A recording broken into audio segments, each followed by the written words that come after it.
The first day didn't go well for Basic Cadet Gail Colvin.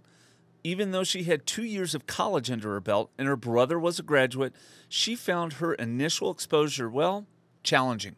And I have my records and I'm telling you who I am and that I am a junior here. And I talked to some cadets also, and they tell me to shut up, get in line, and I'm thinking, what is wrong with these people? I'm a transfer student. Well, of course, I quickly found out that I was not a transfer student, that everybody has to go through the 4 years here.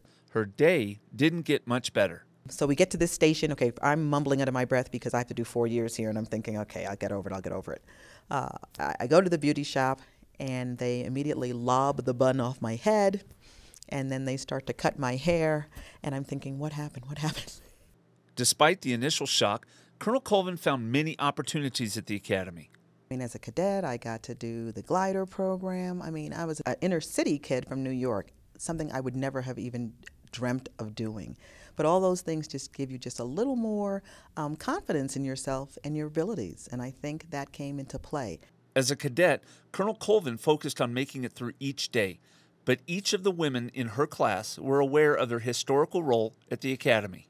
Because as you know, with that first class, there was a lot of media coverage, and there were, quite frankly, times when you felt that the spotlight was on you.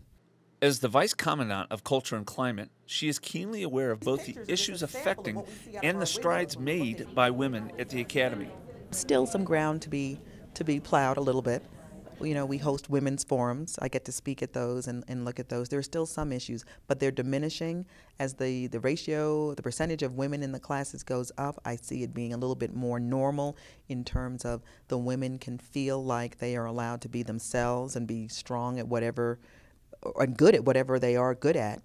The academy is her bookend tour, and she enjoys the interaction she has with the cadets. Wow, they're so mature.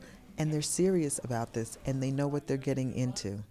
And so as I'm winding it down, I'm having some of those feelings, but I just remember that was part of the joy of working here every day, that you could be amazed by them, you could feed off of their energy.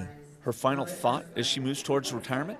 As I reflect on this 30 years of service, I just kind of end it with this great sense of gratitude. I am just so thankful.